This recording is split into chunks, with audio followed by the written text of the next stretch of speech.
ದೇವರೇ, ಜಲರಾಶಿಗಳು ನಿನ್ನನ್ನು ಕಂಡವು, ಕಾಣುತ್ತಲೇ ತಳಮಳಗೊಂಡು ತಳದವರೆಗೂ ಅಲ್ಲೋಲ ಕಲ್ಲೋಲವಾದವು. ಶುಕ್ರವಾರ 10 ಜುಲೈ 2025 ಇಸ್ವಿ. ಈ ದಿನದ ವಾಕ್ಯ ಧ್ಯಾನಕ್ಕಾಗಿ ನಾನು ಆರಿಸಿಕೊಂಡಿರುವಂಥ ವೇದ ಭಾಗವು ಪೌಲನು ತಿಮೋಥೆಯನಿಗೆ ಬರೆದಂಥ ಮೊದಲನೆಯ ಪತ್ರಿಕೆ 4ನೇ ಅಧ್ಯಾಯದ 16ನೇ ವಚನ. ನಿನ್ನ ವಿಷಯದಲ್ಲಿಯೂ ನಿನ್ನ ಉಪದೇಶದ ವಿಷಯದಲ್ಲಿಯೂ ಎಚ್ಚರಿಕೆಯಾಗಿರು. ನೀನು ಈ ಕಾರ್ಯಗಳಲ್ಲಿ ನಿರತನಾಗಿರು. ಹೀಗಿರುವುದರಿಂದ ನಿನ್ನನ್ನು ನಿನ್ನ ಉಪದೇಶ ಕೇಳಿದವರನ್ನು ರಕ್ಷಿಸುವಿ ಎಂಬುವಂಥದ್ದೇ. ಕರ್ತನಲ್ಲಿ ಪ್ರೀತಿಯುಳ್ಳ ದೇವಜನರೇ, ಶುಭೋದಯ.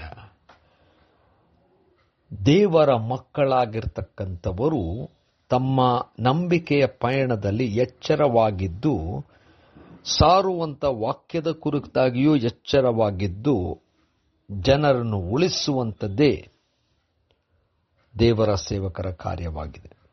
ಕರ್ತನ ನಾಮಕ್ಕೆ ಸ್ತೋತ್ರ ಉಂಟಾಗಲಿ. ಕರ್ತನಲ್ಲಿ ಪ್ರಿಯರೇ, ಈ ವಾಕ್ಯ ಧ್ಯಾನ ಮಾಡೋಣ. ಈ ದಿನದ ವಾಕ್ಯ ಧ್ಯಾನದ ಶೀರ್ಷಿಕೆ ಎಚ್ಚರವಾಗಿರ್ರಿ. ಪೌಲನು ತಿಮೋಥೆಯನನ್ನು ಆತ್ಮೀಯವಾಗಿ ತನ್ನ ಮಗನಾಗಿ ಅಂಗೀಕರಿಸಿದ್ದನು.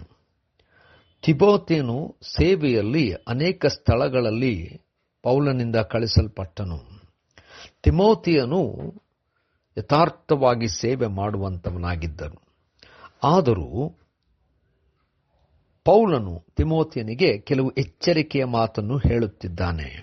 ಅದರಲ್ಲೂ ವಿಶೇಷವಾಗಿ ನಿನ್ನ ಕುರಿತಾಗಿ ಎಚ್ಚರವಾಗಿರು. ಅಂದರೆ ನಿನ್ನ ಬಾಳು, ನಿನ್ನ ನಡತೆ, ನೀನು ಮಾಡುವಂಥ ಕಾರ್ಯಗಳು ದೇವರಿಗೆ ಮೆಚ್ಚುಗೆ ಆಗಿರಬೇಕು, ಎಚ್ಚರವಾಗಿರಬೇಕು, ಬಿದ್ದು ಹೋಗಬಾರದೆಂಬುದಾಗಿ. ಅಷ್ಟು ಮಾತ್ರವಲ್ಲ, ವಾಕ್ಯದ ಕಡೆಗೂ ಕೂಡ ಗಮನ ಹರಿಸಬೇಕು, ಎಚ್ಚರವಾಗಿರಬೇಕು. ಯಾವ ರೀತಿಯಲ್ಲಿ ವಾಕ್ಯ ಸಾರುತ್ತೆಯೋ, ಯಾವ ರೀತಿಯಲ್ಲಿ ವಾಕ್ಯದಂತೆ ನಡೆಯುತ್ತೆಯೋ ಅದರಿಂದ ಜನರು ಕೂಡ ಉಳಿಯುತ್ತಾರೆ, ರಕ್ಷಿಸಲ್ಪಡುತ್ತಾರೆ ಎಂಬುದಾಗಿ ಪೌಲನು ಸ್ಪಷ್ಟವಾಗಿ ಹೇಳುವಂತವನಾಗಿದ್ದಾನೆ. ಕರ್ತನಲ್ಲಿ ಪ್ರಿಯರೇ, ನಾವುಗಳು ನಮ್ಮನ್ನು ದೇವರ ಕೈಗಳಿಗೆ ಒಪ್ಪಿಸಿಕೊಟ್ಟು ರಕ್ಷಣೆ ಮಾರ್ಗದಲ್ಲಿದ್ದಾಗ ಎಚ್ಚರವಾಗಿರಬೇಕು. ಬಿದ್ದು ಹೋಗುವಂಥ ಸಂದರ್ಭಗಳು, ಸವಾಲುಗಳು ಬರಬಹುದು. ಆದರೂ ದೇವರ ಪ್ರೀತಿಯಲ್ಲಿ, ದೇವರಲ್ಲಿ ನಾವು ಭದ್ರವಾಗಿರುವುದಾದರೆ, ನಮ್ಮ ಜೀವನದ ಬಗ್ಗೆ ಎಚ್ಚರಿಕೆ ವಹಿಸುವುದಾದರೆ ದೇವರು ಕರುಣಿಸುತ್ತಾನೆ.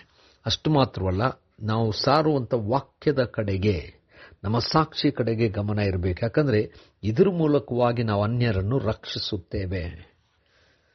ನಾನೂ ಎಚ್ಚರವಾಗಿರಬೇಕು. ಸಾರುವಂಥ ವಾಕ್ಯದ ಬಗ್ಗೆ ಕೂಡ ನನಗೆ ಎಚ್ಚರಿಕೆ ಇರಬೇಕು. ಆಗ ಮತ್ತೊಬ್ಬರು ದೇವರ ಕಡೆಗೆ ನಡೆಸಲ್ಪಡುವರು. ಇದಕ್ಕೋಸ್ಕರವಾಗಿ ಎಚ್ಚರವಾಗಿರೋಣ. ಕರ್ತನೇ ದಯಮಯ ಸ್ವಾಮಿ, ನೀನು ನಮಗೆ ಕೊಟ್ಟಂತೆಲ್ಲ ಆಶೀರ್ವಾದಗಳಿಗೆ ಸ್ತೋತ್ರ. ಎಚ್ಚರವಾಗಿದ್ದು ನಮ್ಮನ್ನು ಕಾಪಾಡಿಕೊಳ್ಳುತ್ತಾ ಸಾರುವಂಥ ವಾಕ್ಯದಲ್ಲಿಯೂ ನಂಬಿಕೆ ಇಟ್ಟು ಸಾರುವಂತೆ ಬಲಗೊಳಿಸು. ಯೇಸುವಿನ ನಾಮದಲ್ಲಿ ಪ್ರಾರ್ಥನೆ ಮಾಡಿದೆವು ತಂದೆಯೇ, ಆಮೆನ್.